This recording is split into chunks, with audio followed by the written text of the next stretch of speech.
대한민국 공군이 초대형 전투기 개량 사업을 시작했습니다. 우리 군의 허리를 책임지고 있는 100여 대 KF-16을 최신 사형으로 개조하는 중인데요. KF-16은 대한민국에서 라이선스 생산된 전투기로 우리 항공기술 발전에 크게 이바지한 항공기입니다. 뿐만 아니라 우리 공군에서 미들급 전투기의 핵심 기체로 대한민국의 항공전력을 크게 향상시킨 명품 전투기인데요. 하지만 도입된 지 어느덧 30년을 바라보고 있어 항공전력을 강하고 있는 주변국을 상대로 성능 부족이 점차 대두되고 있었습니다. 그래서 이번 개량을 추진하게 됐는데요. 개량을 통해 구형 장비들을 최신형으로 교체해 앞으로 적어도 10년 이상을 대한민국의 주력 전투기로 원활한 임무를 수행할 수 있게 됐습니다. 그런데 KF-16의 개량을 두고 국내에서 갑론을박이 벌어지고 있습니다. 특히 이번 KF-16 개량으로 지금 개발이 한창 중인 KF-21의 도입 수량을 줄여야 한다는 어이없는 상황이 벌어지게 됐습니다. 이 때문에 순항 중이던 KF-X 사업 미래에 흑막이 드리워졌습니다. 중국으로 인한 동북아 정세 불안으로 단 한 대라도 뛰어난 전술기를 도입해도 모자란 판국에 오히려 최신의 전투기를 줄여야 한다는 게 도저히 이해가 안 가는데요. 그래서 준비했습니다. 오늘은 말도 많고 탈도 많은 KF-16 개량이 KF-21 도입에 어떤 영향을 미치는지에 대해 알아보겠습니다.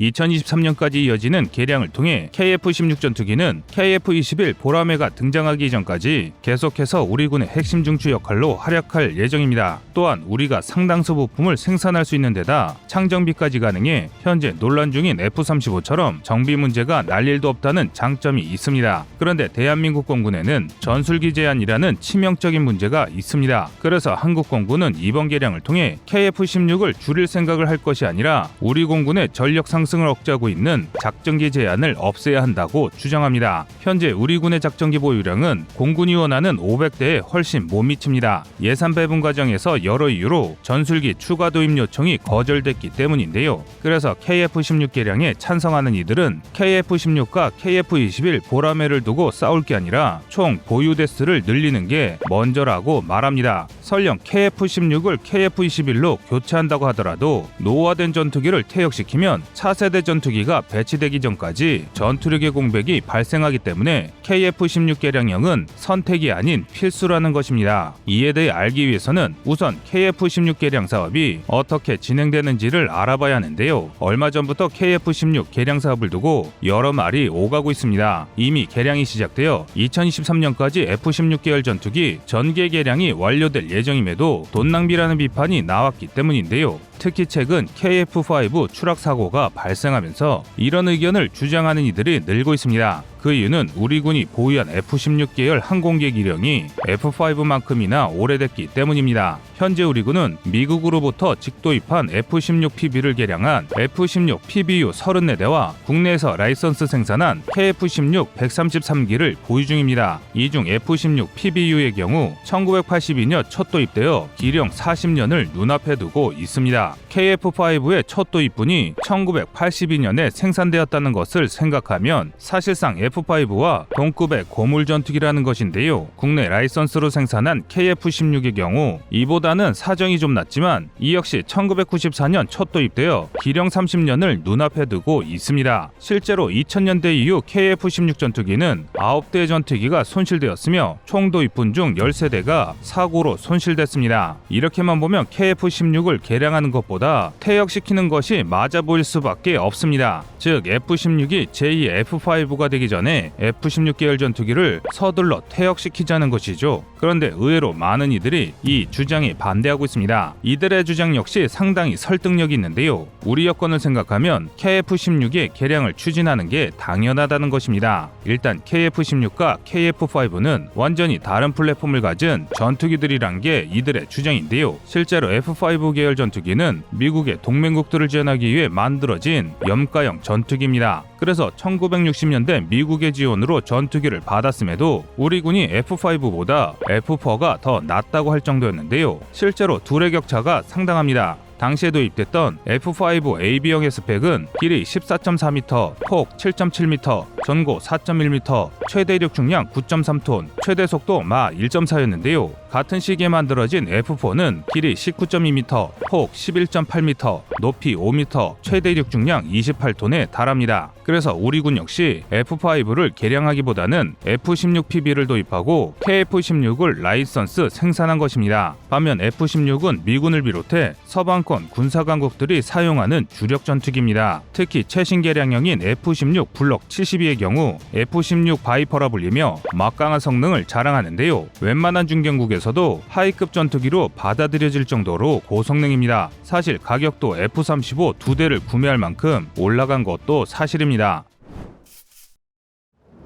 대한민국은 2016년부터 록히드 마틴사와 KF-16을 F-16 블록 72 사양으로 업그레이드하는 성능 개량 사업을 시작했습니다. 지난해부터 순차적으로 개량된 KF-16이 군에 배치 중이며 내년까지 총 133기를 전부 개량할 예정입니다. 개량된 성능 향상 수준 역시 어마어마합니다. 주요 변경점은 레이더 교체, 새로운 임무 컴퓨터, 전자전 장비 탑재로 전자전 능력이 크게 향상했습니다. 특히 레이더의 교체가 이번 KF-16 개량 사업의 핵심이라고 할 수 있는데요. 기존까지 KF-16은 AN/APG-68 레이더를 사용했습니다. 이 레이더의 사거리는 약 80km로 현대 전장에서는 사용할 수 없을 만큼 탐지 거리가 매우 짧습니다. 하지만 이번 개량에서는 노스룩 그루먼사의 최신형 A사 레이더인 AN/APG-83 SABR 레이더를 탑재하기로 결정했습니다. AN/APG-83 레이더는 F-35에 탑재되는 AN/APG-81 레이더를 축소한 버전으로 기존과 달리 탐지 거리가 비약적으로 향상되었습니다. 뿐만 아니라 탐지각을 조정할 수 있어 시야가 크게 넓어졌고 A사 레이더답게 표적 획득 능력 또한 매우 뛰어납니다. 기존의 레이더가 한 번에 10개 표적을 동시에 추적할 수 있었다면 AN/APG-83 레이더는 한 번에 20개 이상의 표적을 동시 추적하고 그 중에서 6개 표적을 집중해서 추적할 수 있을 정도입니다. 이 덕에 교전 사거리가 크게 늘면서 기존에는 사용하기 어렵던 GBU-39 SDB의 탑재가 가능해졌습니다. SDB는 미국이 2005년 개발한 250파운드급 항공폭탄으로 KGGB에 사용되는 500파운드급 폭탄에 비해 위력은 약하나 여러 발 장착이 가능해 커다란 한방보다 여러 곳을 동시에 파괴해야 할 때 매우 유리한 폭탄인데요. 이 정도면 아무리 못해도 1-20년은 거뜬히 쓸 수 있는 수준입니다. 하지만 그럼에도 구형 전투기라는 점은 변함이 없습니다. 때문에 전문가들 역시 이번 개량이 마지막 개량이 될 것이라고 말하고 있습니다. 그래서 KF-16 개량에 반대했던 이들은 개량을 하더라도 10년 이상 쓰면 F5처럼 우수수 떨어질 테니 한시라도 빨리 KF-21로 KF-16을 대체해야 한다고 말합니다. 그런데 여기서 한 가지 궁금한 점이 생깁니다. 대체 우리 공군은 왜 KF-21 양산을 눈앞에 두고 있음에도 구형 전투기인 F-16의 대대적인 성능 개량 사업을 벌였던 것일까요? 여기에는 공군의 남모르는 아픔이 있기 때문인데요. 대한민국 공군은 전투기의 성능과 역할에 따라 하이, 미들, 로우로 급을 나눠 전투기를 운용 중입니다.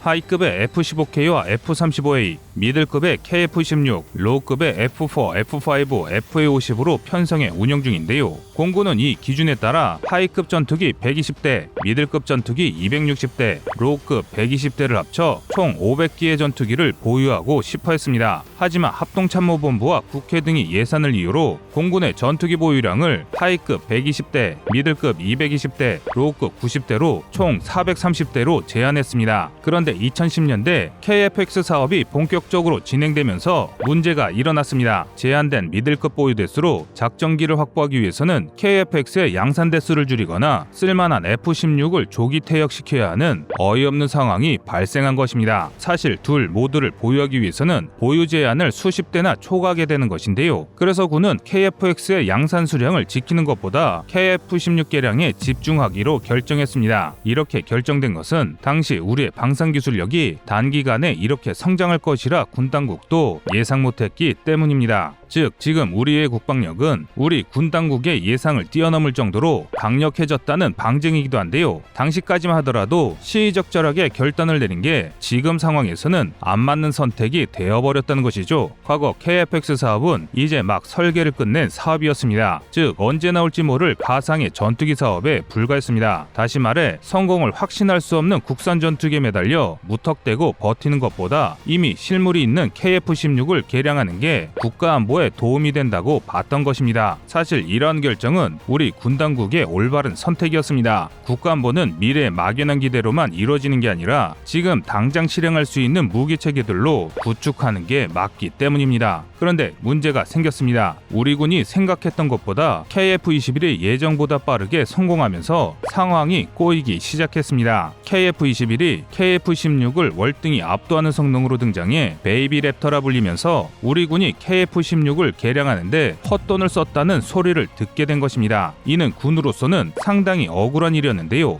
하지만 더 큰 문제는 KF-21의 양산이 순조롭게 진행될 경우 기껏 개량한 KF-16을 조기 퇴역시키거나 KF-21의 양산 대수를 줄여야 한다는 것입니다. 이는 상식적으로도 말이 되지 않는 상황인데요. 이런 이유가 바로 한국의 전술기 도입 수량 제한 때문입니다. 이 때문에 전문가들은 국회가 나서서 우리 군의 작전기 보유량을 늘려 KF-21 양산에 문제가 없게 해야 한다고 주장합니다. 심지어 일각에서 개량된 KF-16과 KF-21을 합쳐 미들급 전투기 300대를 확보하자고 하는데요. 인니가 도입하기로 했던 48대를 국산 도입분으로 돌려 생산 단가를 낮추고 군의 전력을 강화하자는 것입니다. 뿐만 아니라 이들은 한 발 더 나아가 개량된 F-35대 체제로 KF-21 블록 3를 도입해야 한다고 말합니다. 2030년 되면 F-16 PBU의 기령이 50년을 넘고 KF-16 역시 기령 40년을 넘게 되니 이 무렵 개발될 KF-21 블록 3로 군의 하이 미들급 전투기를 전면 교체해야 한다는 것인데요. 이들의 주장에 따를 경우 10년 뒤인 우리 군은 하이급 전투기인 F-35와 F-15K를 제외한 모든 전투기를 국산화할 수 있게 됩니다. 그 수량만 400대가 넘습니다. 이 때문에 세계 군사 전문가들은 국산 전투기 미라지와 라파를 운영하는 것으로 유명한 프랑스조차 300기가 안 된다며 10년 뒤 한국의 전력을 매우 높게 평가합니다. 실제로 400대가 넘는 국산 전투기를 운용하는 국가는 2022년 현재 기준 미, 중, 러 3개국뿐입니다. 그만큼 세계는 한국의 공군 전투력을 높게 보고 있습니다. 그런데 지금 우리 공군의 전투력 증강에 발목을 잡는 것은 외산 전투기 도입이 아니라 오히려 20년 전에 설계되었던 구식화된 전술 규리입니다. 과연 지금의 혼란한 동북아 정세에 우리의 전술기가 430대가 맞는 것인지 다시 한번 고민해볼 문제인 것 같습니다. 여러분의 생각은 어떠신가요?